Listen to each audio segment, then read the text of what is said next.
오늘은 전 세계의 명절입니다. 우리나라 기독교가 들어온 지 130년, 1884년 130년 뿐이 되지 않은 기독교가 우리나라 최대의 종교인 수를 1천만 명이라는 종교인 수를 갖고 있습니다. 수천 년의 불교도 따라올 수가 없어요. 로마 카톨릭 천주교도 프로테스탄트의 기독교의 개신교의 이 신앙을 따라올 수가 없습니다. 1천만 명 기독교인은 수준적으로 보면 가장 지성인이요 사회적 수준이 높은 사람들로 구성된 1천만 명의 종교인을 온 언론들은 며칠 전 발표를 했습니다. 어떻게 이렇게 130년뿐이 안 된 짧은 역사에 크리스마스 명절이 우리나라 아주 중요한 명절이 됐을까요? 왜 이러한 일들이 생길 수 있을까? 놀라운 하나님의 소식, 바로 예수님께서 이 땅에 오신 이 소식, 그래서 예수님이 이 땅에 오신 그 엄청난 그 선물, 이런 소식을, 아름다운 소식, 오늘 본문에서 말씀한 것은 10절에 내가 온 백성에게 미칠 큰 기쁨의 좋은 소식을 너에게 전하노라. 천사가 전해진 이 놀라운 좋은 소식, 굿뉴스, 복음이라고 한자로 썼습니다. 이 뉴스는 구주 예수 메시아가 이 땅에 오신 이 놀라운 소식입니다. 사실은 하나님께서 우리에게 준 가장 큰 선물이요, 이 선물을 하나님이 우리에게 주실 때 하나님은 가장 마음이 아픈 슬픔의 날이 오늘입니다. 왜 그럴까요? 하나님은 하나밖에 없는 독생자 예수 그리스도를 십자가에 못 박혀 죽기까지 낮고 천한, 냄새나고 병들고 고민 많고 고통스러운 인간 세상에 하나밖에 없는 아들을 보내신 하나님 아버지의 그 아픈 슬픈 마음이에요. 그러나 우리 인간에게는 가장 큰 선물을 우리가 받게 된 것입니다. 누구로부터 기쁨의 편지 한 장을 받았을 때 그 편지 한 장을 읽고 또 읽어요. 누가 귀한 선물을 우리에게 줬을 때 그 선물을 보고 또 보고 감격스러워합니다. 여러분, 이 성탄절기에 가장 큰 선물은 뭘까요? 대학 입학시험을 치르고 합격을 기다리고 있는 학생과 그 어머님, 아버님, 부모님들이 이미 합격의 소식을 받은 분도 있죠. 성탄의 큰 기쁨 소식, 질병에서 아픈 중에 성탄절을 기해서 하나님께서 우리에게 고쳐주신 치유의 역사, 큰 선물이죠. 그러나 본문은 가장 큰 선물이 어떤 선물일까? 예수님께서 이 땅에 구주 그리스도 메시아, 그분을 우리에게 주신 선물입니다. 할렐루야. 그러나 불행한 것은 예수님께서 이 땅에 하나님의 가장 큰 선물로 우리에게 주셨건만 무지해서 예수님을 받아들이질 못해요. 알지를 못해서 받아들이질 못해.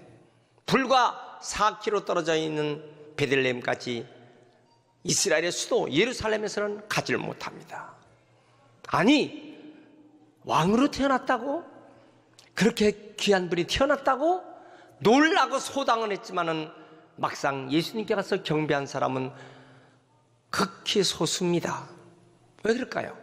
세상 일에 바빠서, 세상의 쾌락에 바빠서, 세상 즐거움에 바빠서 예수님께 경배하지 못했던 무지함, 이 어리석음, 지금도 그때나 지금이나 마찬가지입니다.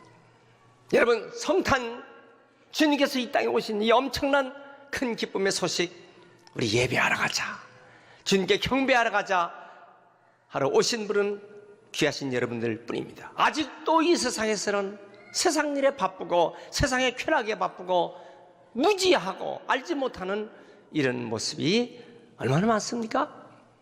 그래서 우리는 메리 크리스마스가 되는 것입니다. 하나님의 큰 선물을 먼저 의식하고 그분을 받아들이고, 그리고 그분이 주신 귀한 축복을 다 받아 누리는 성탄 주일 되시길 축원합니다. 그러면 도대체 어떻게 이게 그렇게 큰 선물일까? 첫 번째, 우리에게 구원을 주시는 큰 선물이었습니다. 여러분, 오늘 말씀 11절 보세요. 오늘날 다윗의 동네에 너희를 위하여 구주가 나섰으니 곧 그리스도 주시니라. 구주, 구세주, 세이버, 그분이 우리에게 오신 것입니다. 죄악에서 영원히 지옥과 멸망받을 수밖에 없는 우리, 그런데 구주 예수님 오심으로 그분을 영접하고 믿기만 하면 우리가 구원받고 천국 백성이 되는 이 놀라운 사실을 믿으시면 아멘 하세요. 여러분, 천국 가는 것뿐만입니까? 보너스를 우리에게 주셨어요. 예수님을 받아들이고 영접한 사람에게는 새로운 인생이 되는 거예요. 어떻게 그렇게 바뀌어질까요? 놀라운 새로운 인생이 되어왔습니다. 새 사람이 되는 것이에요. 그런 경험을 여러분 하고 계시지 않습니까? 제가 태어난 곳은 충청북도 산속 깊은 마을, 비행기만 지나가고 버스를 타려면 버스 타러 6km 이상을 걸어가야 돼요. 버스 엄두를 못 대요. 그러면 충북선 기차를 타러 가려면 정평역 밑에 있는 내수역, 그리고 오근장역, 여기 내수역을 향해서 가려면 냇가를 2개 건너고 공동모지를 하나 지나 산을 넘어 5km를 걸어가야 돼요. 얼마나 깡촌인지 말이에요. 그런데 사람들이 거기에 얼마가 살았냐? 동네 수가 300호. 한 집에 평균 8명씩 계산하면 2,400명이 살고 있는 산속의 한 마을. 근데 거기 교회가 하나 있었어요. 그 교회는 화죽교회라는 교회였습니다. 자, 그런데 6.25 사변으로 아이들이 많이 죽었으니까 초등학교 학생들 그 인근에 다 끌어모아도 2 클래스만 있었어요. 지금은 10 클래스가 넘지요. 그런데 교회 다니는 사람은 고흥식, 그때는 흥석이라고 불렀어요. 저 하나였어요. 얼마나 놀림받았는지, 저 예수 믿는 예수쟁이. 그렇지만 성탄절이 되면 어른들 틈에 끼어서 새벽송을 하라고 성탄 저녁에 열심히 난로불도 키우고 교회에서 청소도 하고, 여러분, 어느덧 그 어린 소년, 그 동네에 아무런 피부치 한 사람도 대한민국에 없는 저는 교회에서 살았어요. 어느덧 성장해서 목사가 되어서 여러분 앞에 섰습니다. 그 동네 가면요, 제 친구들 거반 다 죽었어요. 그 동네 가면 내가 같이 공부했던 친구들 박사 한 사람, 박사 한 사람도 없어요. 뭐 박사가 되시겠습니까? 그렇지만 박사가 쉬운 거 아닙니다. 하나의 박사 따는 거 쉬운 게 아니에요. 여러분, 예수 믿고 복을 받아서 이렇게 서 있는 것을 믿으시면 아멘 하세요. 왜 저뿐이겠어요? 왜 이 스토리가 저의 스토리입니까? 우리 모두의 스토리요. 호롤단신 한 사람이는 저는 하나님 외롭습니다. 요즘 우리 가족 사진 찍은 거 보니까요, 13명의 기라성 같은 인물들이 사진 액자 속에 딱 들어왔습니다. 물론 앞으로 얼마나 더 엄청난 하나님의 역사를 이루실까는 저도 기대합니다. 예수를 믿으면 인생이 바뀌어집니다. 아멘 하세요. 예수를 영접한 사람은 새로운 가족이 됩니다. 예수를 영접한 가족은 반드시 하나님이 저버리지 아니하시고 명문의 일생을 살게 하실 줄 믿습니다. 아브라함이 그랬고, 라합이 그랬고, 다말이 그랬고, 한나가 그랬고, 숱한 성경 인물 보세요. 성경은 두 가지를 가르쳐 줍니다. 첫째, 성경대로 믿고 사는 사람은 구원 받습니다. 그래서 성경은 구원을 이루는 지침서. 두 번째, 성경은 뭡니까? 한 시대의 지도자가 되게 하는 책입니다. 여러분, 성경의 인물을 모두 보세요. 머리가 되고 위에만 있지 꼴등이 되고 천하고 버림받지 않습니다. 과정은 힘들고 과정은 어렵게 보이지만은 반드시 하나님께서 세우시는 것을 믿으시기 바랍니다. 여러분, 예수 잘 믿고 여러분들 가정에 명문들 되시길 축원합니다. 여러분들 자녀가 내가 믿음의 조상이 되면 나로 말미암아, 나 때문에, 나로 인하여 하나님의 놀라운 역사가 반드시 세워질 것을 기대하십시오. 꿈이 있는 백성은 망하지 않습니다. 꿈이 없는 백성은 하나님께서 쓰지 않습니다. 그래서 잠언서 29장에 보면 꿈이 있는 백성, 꿈이 있는 백성은 그 꿈을 이루게 하나님이 하시는 것입니다. 그래서 왜요? There is no vision, no vision, no vision. 비전이 없는 사람, the people perish. 그 백성은 멸망한다고 그랬어요. 그러나 주 안에서 꿈을 가지고 비전을 갖는 사람은 주께서 해피한 인생을 만들어줄 것을 믿으시기 바랍니다. 자, 예수님 때문에 얼마나 많은 사람이 변화되고 얼마나 많은 사람이, 여러분, 과학자가, 예술가가, 그리고 문학자들이, 철학가가, 학자들이 이 세상에서 예수님 때문에 일생을 살면서 긍지와 자부심을 갖는 역사. 예수는 하나님이 우리에게 주신 가장 큰 선물임을 믿으시길 바랍니다. 할렐루야. 12절 보세요. 생명을 주시는 예수님이었어요. 너희가 가서 강보에 쌓여 구에 누인 아기를 버린 이것이 너에게 표적이 되리라. 그 아기 예수님, 그 예수님은 바로 예수님께서 이렇게 말씀하셨어요. 요한복음 14장 6절에 내가 곧 길이요 진리요 생명이니. 생명이니. 따라합시다. 길이요 진리요 생명이니 나로 말미암지 않고서는 아버지께로 올 자가 없느니라. 생명 되신 예수님, 영원히 지옥 갈 수밖에 없고 죽을 수밖에 없는 우리에게 생명을 주셨어요. 결혼에는 무정란과 유정란이 있습니다. 겉보기는 똑같아요. 후라이팬에 계란 후라이 하면 똑같이 후라이입니다. 무게 달아도 같아요. 색깔도 비슷합니다. 그러나 그 속에 전혀 다른 것 때문에 하나는 곤달걀이 되고 병아리가 되지 않지만 하나는 생명이기 때문에 병아리가 됩니다. 우리는 그 결함을 유정란이라고 합니다. 그 속에는 생명이 있기 때문에. 여러분, 이거 아셔야 돼요. 우리가 이 세상에서 사람들이 다 그런 옷 입고 그렇게 밥 먹고 그렇게 살고, 그러나 생명을 받은 사람은 달라요. 예수를 믿는 사람은 그 속에 생명이 있는 것입니다. 믿습니까? 동네 사람이 다 똑같지만은 생명이 없는, 예수의 생명이 없는 사람은 석가모니, 공자, 노자, 장자, 여러분, 이 세상에 그 누구도 마음의 뜻 천국 가게 할 사람은 없어요. 다른 이로서는 구원을 받을 수 없나니 천하인간의 구원을 받을 만한 다른 이름을 우리에게 주신 일이 없다 그랬어요. 내가 곧 길이요 진리요 생명이니 나로 말미암지 않고서는 아버지께로 올 자가 없다. 아버지께 천국에 갈 사람이 없어요. 생명 되신 예수님 믿는 여러분, 복된 것을 믿으시길 바랍니다. 할렐루야.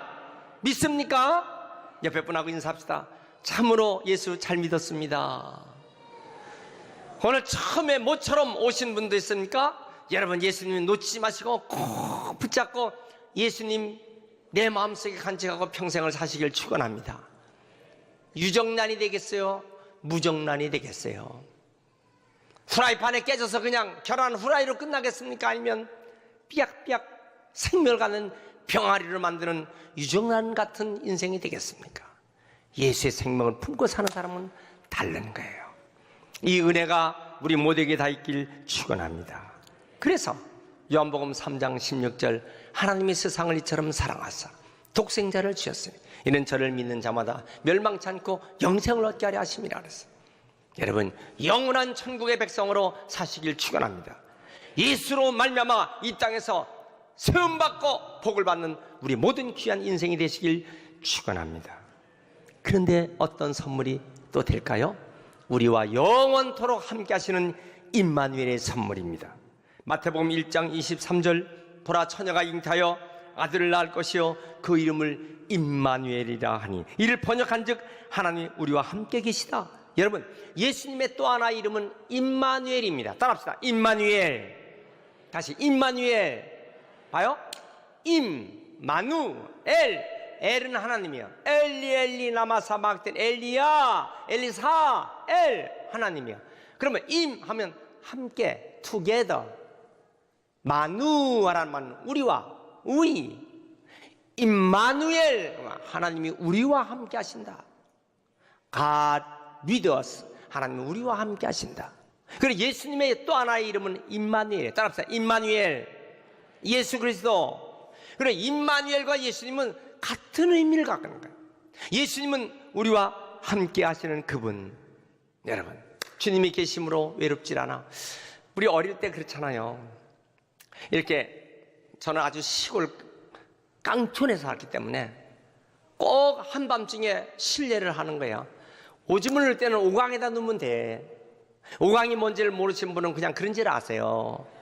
그런데 문제는 큰 거 응아를 할 때는 큰 문제가 돼. 어떻게 해야 돼? 방에서 나와 마당 저 끝에 잿간 옆에 똥간이 있었어요. 여러분, 그 캄캄한 밤에 거기까지 간다는 것은요 엄두가 나지 않는 일이에요. 빨리 갔다 오라고. 엄마가 그러면요 방에서 엄마 같이 나가. 엄마는 밖에 나가서 서 있습니다. 엄마 방에 들어가지 마라. 그 추운 겨울에 엄마 방에 들어가지 마라. 마당 건너 저 끝에 잿간 옆에 거기서 또 엄마를 부르는 거. 엄마 소리가 안 들리면요 실례하지 않고 그냥 떠들어오는 거예요. 그때는 왜 이렇게 귀신이 많아? 결안귀신, 멍석귀신, 당달귀신. 여러분, 이 어린 마음에는요 엄마가 옆에 있어야지 화장실도 가는 거야. 이 수준이 안 맞으니까 여러분들 감동을 받지 않고 그게 무슨 얘기인가. 여러분, 하나님이 우리와 함께 하신다. 하나님 나와 함께 하신다. 우리는 나이가 들어도 외로워요. 30이 되고 40살이 되고 50이 돼도 힘들어. 몸만 아파도 외로워. 가진 것 없이 교통스러워. 슬플 때가 많아. 이 슬픔을 누가 알아줄까? 이 아픔을 누가 알아줄까? 이 괴로움을 누가 알아줄까? 그러나 임마누엘 되신 주님이 계시기 때문에 우리는 걱정할 것이 없어요. 따라합시다. 주여 돌봐주옵소서. 함께하여 주옵소서. 예수님께서 마태복음 28장 20절 뭐라 그랬어요? 내가 세상 끝날까지 너희와 항상 함께 있으리라. 여러분, 오늘도 우리 주님이 함께 계심으로 말미암아 우리는 두려울 것이 없어. 염려할 것이 없어요. 이 은혜를 여러분이 꼭 놓지 말고 믿고 사시길 축원합니다. 옆에 분하고 인사합시다. 임마누엘 주님을 믿으세요. 꼭 믿으세요. 네가 나를 사랑하느냐? 내가 너를 사랑하지. 네가 나를 의지하느냐? 내가 너를 붙잡고 살리라. 영원토록 변치 않는 주님 말씀 의지하고 사시길 축원합니다. 마지막 왜 기쁨의 선물이 될까요? 평화를 주시기 때문에. 오늘 말씀 14절, 지극히 높은 곳에서는 하나님께 영광, 땅에서는 기뻐하심 입은 사람들이 평화, 평화의 왕으로, 평강의 왕으로 오셨어요. 그래서 이사야 9장 6절, 이는 한 아이가 우리에게 낳고 한 아들을 우리에게 주신 바 되었는데 그의 어깨는 정사가 메었고 그의 이름은 기모자, 묘사, 전능하신 하나님, 영존하신 아버지, 평강의 왕이라 그랬어요. 여러분, 세상에 어디에 평화가 있어요? 이 세상에 어디에 평화가 있습니까? 아니, 우리 마음에는 평화가 있습니까? 우리 마음에도 속에가 갈등과 전쟁이야. 우리 가정에는 진정한 평화가 있습니까? 가정도 힘들어요. 그럼 우리의 사업장이나 일터는 진정한 평화가 있습니까? 우리 학교 생활에는 진정한 평화가 있습니까? 아니, 국회가 정치에, 청와대 가면 평화가 있습니까? 이 동네 가면 평화가 있느냐고요? 평화가 없어요. 그러나 예수님을 붙잡고 사는 사람은 평강의 왕, 평화의 왕 예수님이 나의 구주가 되심을 믿으시기 바랍니다. 어떤 환난 속에도, 어떤 어려움 속에도 주님이 나와 함께 하시면 우리는 승리하는 것입니다. 예수님께서 요한복음 14장 27절에 이렇게 말씀하셨어요. 평안을 너에게 끼치노니 곧 나의 평안을 너에게 주노라. 내가 너에게 주는 것은 세상이 주는 것 같지 아니하니 너희는 마음에 근심도 말고 두려워하지도 마라. 평안을 너에게 주노라. 평안을 너에게 주노라. 여러분, 오늘 기뻐하라 하시는 이분 사람들에게 평화로워 그랬어요. 하나님을 기쁘시게 해드리는 사람, 하나님을 기쁘게 해드리는 사람은 하나님의 평화가 우리에게 임한다 그랬어요. 그래서 우리 성탄, 크리스마스 이렇게 되면 주님 앞에 예배를 기쁘게 드리시길 축원합니다. 오늘 본문의 말씀, 평안을 너에게 끼치노니 곧 나의 평안을 너에게 주노라. 나의 평안을 너에게 주노라. 영어 성경 보면요, 이것을 더 구체적으로 설명을 잘 해놨어요. 뭐냐면 Peace I live with you, my peace I give you. Do not let your heart be troubled and do not afraid. troubled, afraid? 그거 갖지 말아라. 나의 평안을 너에게 주노라. 예수님께서 우리에게 말씀하신 그 평안을 영원토록 받아 누리는 우리 모두가 되시길 축원합니다. 이 귀한 선물 잊어버리지 마시고 임마누엘의 예수님 품고 일평생 동안 살아가시는 여러분들과 가정과 그리고 이 나라가 되어야 할 줄 믿습니다.